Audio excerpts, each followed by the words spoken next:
We're almost at the end of the show. I've had a beer and a martini that I made during the show. I have not had dinner, so this is the perfect time to take a little walk down memory lane. We asked viewers to send us your favorite memories from this year. You delivered. Everybody sent in amazing things. I have been knee deep in all of these submissions. We unfortunately didn't get a chance to be able to feature everyone's because we don't want this episode to be 4 hours long. I don't know how many. What is the name of Scorsese's movie? I can't even. The Killers of name the Flower itself Moon. is too long. Yeah. How many movies that would be? How many movies? Okay. Yeah. So we didn't get a chance to feature everyone's. We have a few selected that I want to show you guys and I want to play for our viewers. Before we get into this, we should give our own, and then we can listen to our wonderful listeners. Travis, what was your favorite memory of this season? I have a couple. I think one thing that stood out to me was after we did this podcast for a little bit, while the Rose Bowl game was not good, Darren and I had not been able to go to a game together all season. And the Rose Bowl game against the Galaxy on the 4th of July was the first time that we got to enjoy the team together all season while doing the podcast. And it felt like a little celebration for the two of us. So like as a human, that was really fun. And then outside of that, there were moments that stick out in my brain that were important to me that happened in LAFC games. One was when Aaron Long stopped a goal with his butt. That is the other thing that I really liked that happened this year. All right, Vince. Yeah, I have two. One is bittersweet, and it's just team related. I really loved in that 4th of July game when Ilie scored the goal and his celebration. One is just so befitting of who Ilie Sanchez is as the greatest, nicest human being in LAFC history, and it's not even close. But just to, in a moment where you're playing your biggest rival in that stadium, historic stadium, you tie the game, you've been up against it all game. You could have like ran and done whatever. You could have taken your jersey off maybe and held it up to the crowd to celebrate. And just to have the presence of mind to put your hand on the badge and basically just salute the fans and be like, guys, this is for you. All that matters right now is that we tied the game and you're here with us. Let's go. It's just another level for me. It was one of those moments in sports that like you remember and you kind of live for because it speaks to kind of a higher power in sports. I would say like the passion of the fans. And the other one is more personal for me, but it kind of speaks to the same type of thing is, and I've said this to a lot of people, and I've said this to you guys, a lot of people know I have quite the history of the LAFC, some good, some bad. I always tell people, maybe think twice before working for your favorite team because you have a lot of ups and downs, and that includes no longer working for your favorite team, but even when you're there, like it's hard work. We don't just like run around and hang out with players all day. Like there's a lot that goes on. But after I had left LAFC and considered kind of not really doing anything LAFC related, I got to go to a game as a fan for the first time. I'd always been in the press box, and I went with my friend Allie, and I ran into at least 5 or 6 people that stopped me and were like, "Hey, dude, please don't stop. Like, we really love you. We care about what you do. We understand if you feel sad because things have happened to you, but like, we need you." And that really meant a lot to me. And even with Darren, we ran into people at that Western Conference final game that were just like, "Hey, we love what you guys do." And that's honestly, that means a lot. It's just a couple people, handful of people every time, but it means the world. I think I speak for Darren. I mean, like we really were kind of taken aback and had like, we were glowing. Sure. Like we were just kind of smiling like dumb idiots. Like, yo, like people actually listen to this and not just listen to it, but it's important enough to them that they will stop some random person waiting in line to get a beer to say, "Hey man, I like what you do." So that means a lot. Yeah, I agree. I think for my favorite moments, I think I'll kind of throw away what really feels like an obvious one, which is really along the same lines. Just doing this show with you guys has been awesome. I agree with Travis that 4th of July game was bittersweet in the same way. Just really getting to enjoy doing the show, the impact that we've had, seeing that there has been any impact at all has been really cool.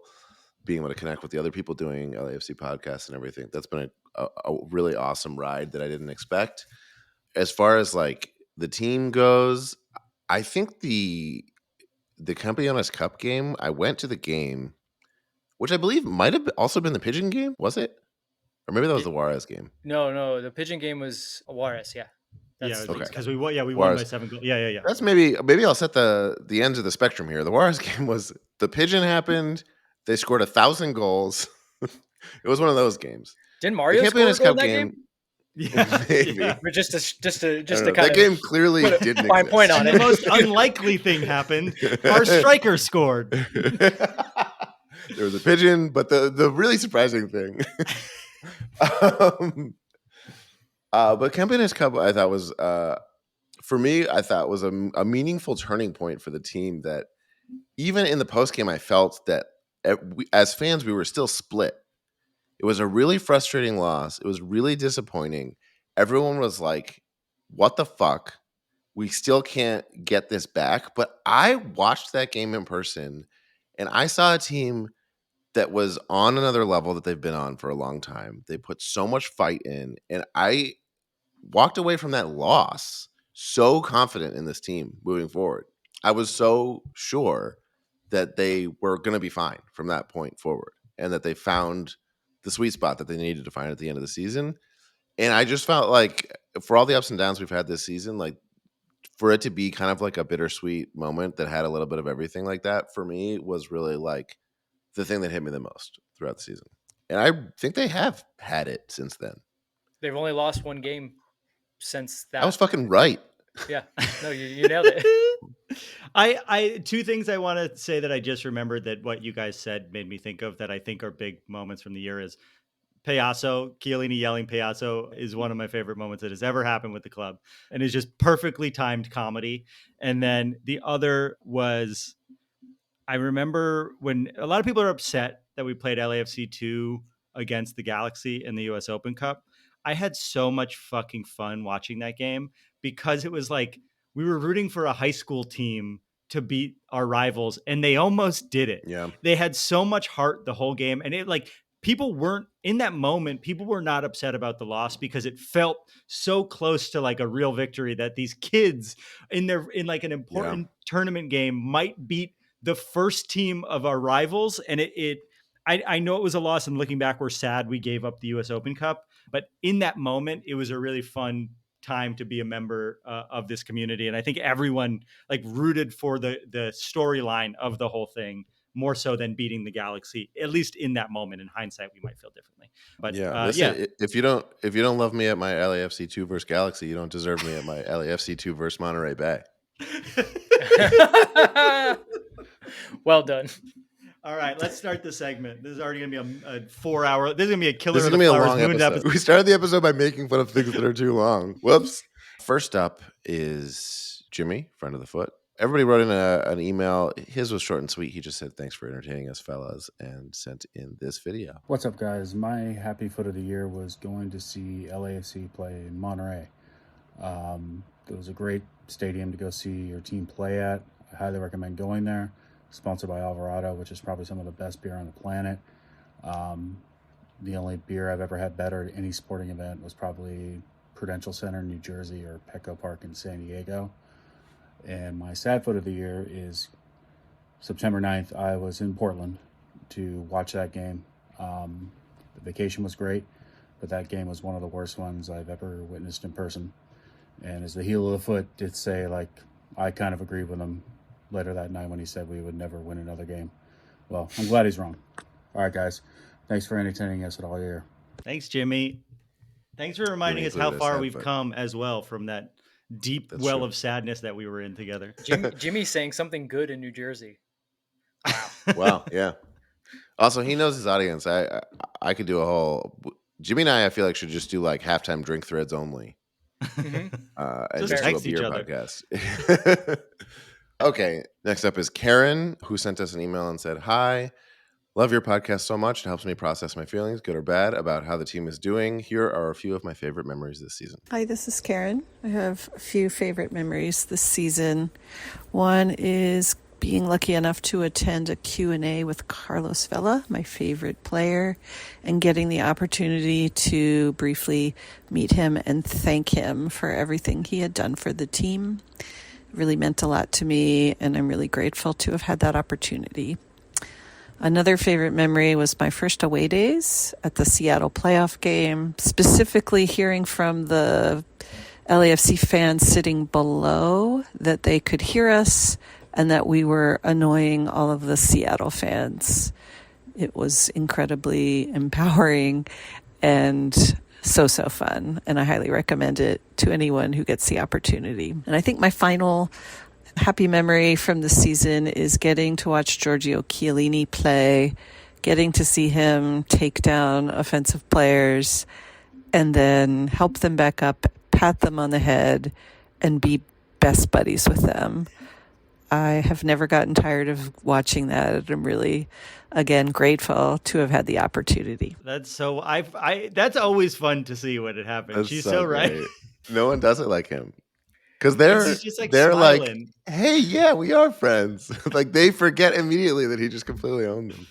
I love whenever like the first corner of the game happens and Giorgio makes that stroll up and it's like he's walking the red carpet because he's just like, hey, everybody, like high five, like talking to all the defensive players. And he's basically like getting in their heads like, hey, we're buds, right? Like I'm going to score a header here. But it's just so fun. The first one, he makes sure to go out of his way to be like, hey, good to see you. Hey, I know you, bud. How you doing over there? It's like taps the goalkeeper on the head. It's so great.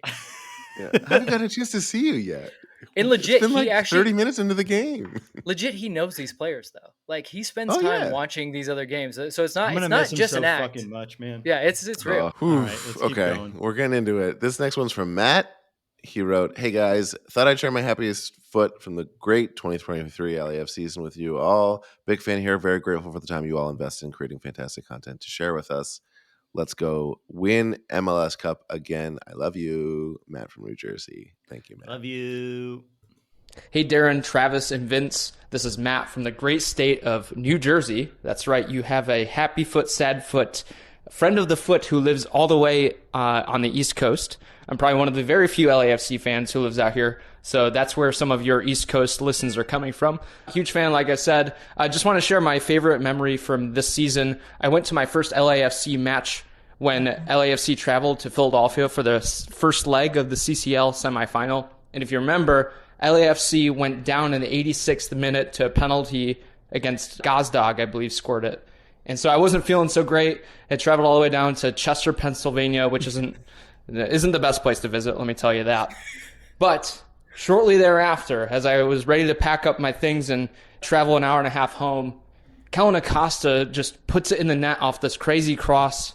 And all of a sudden, that stadium went from rocking and everyone's having a great time to just being so deadly silent. It was amazing just to hear that shift in emotion and know that LAFC still cannot be beaten by Philly. It felt so good just to feel those tears from the Philly Union faithful. So anyway, just wanted to share that. Thank you for all you do, and ready to win a second consecutive MLS Cup here over the weekend. I forgot about that game.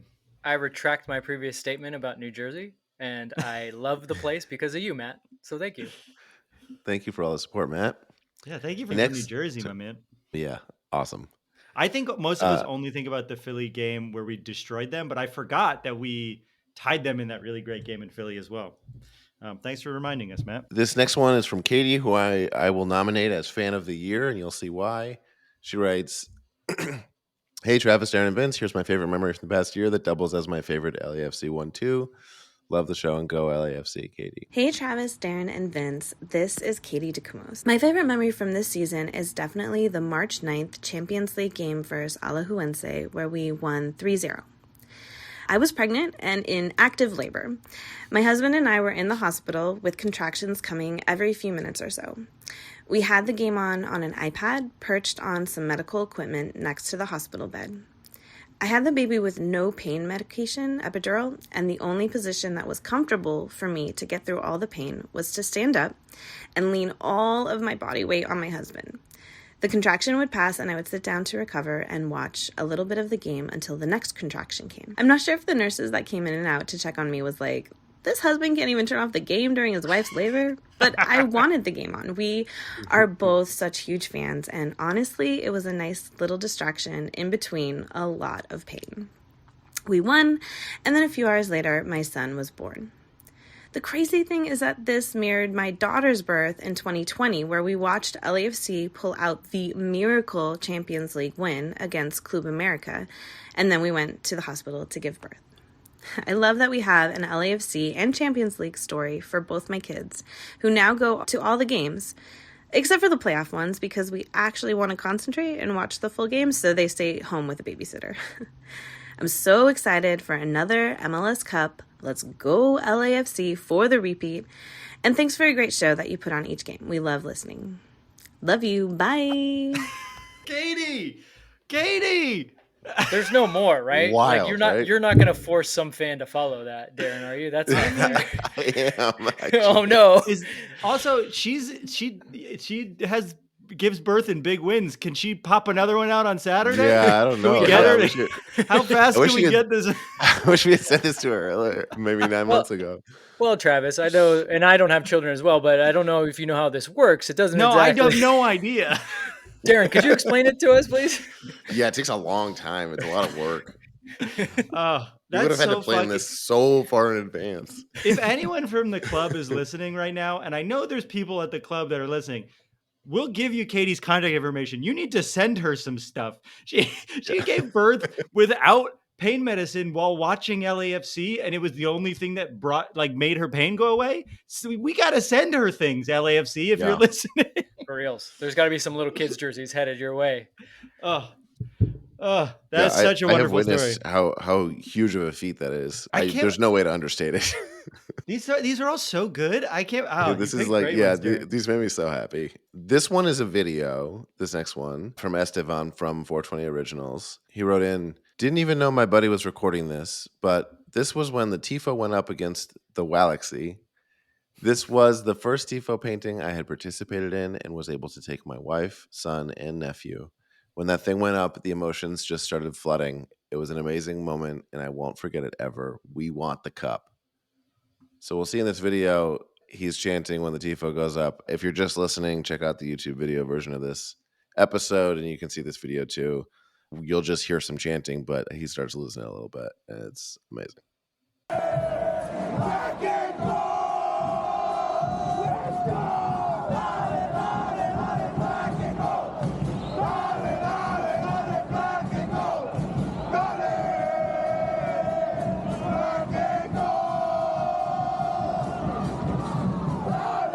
Estevan, it's all too much for me. I know, I'm like tearing up. I mean, it just shows like the amount of like dedication and work that the 3252 put in. Not just like cheering, but like the tifos. I know just from the experience of doing the show and also living my life the past year, time is not free. When you dedicate your time to something, you really mean it. I guess the older you get. And so it was not lost on me that he mentioned the family members he could take to the game and how meaningful that was to him. So thank you for sending that in, Esteban. That was awesome. Thank you. Okay. Next up is our good friend, LAFC Luke. He just wrote, do with as you wish. Hey, Darren, Travis, and Vince. This is Luke.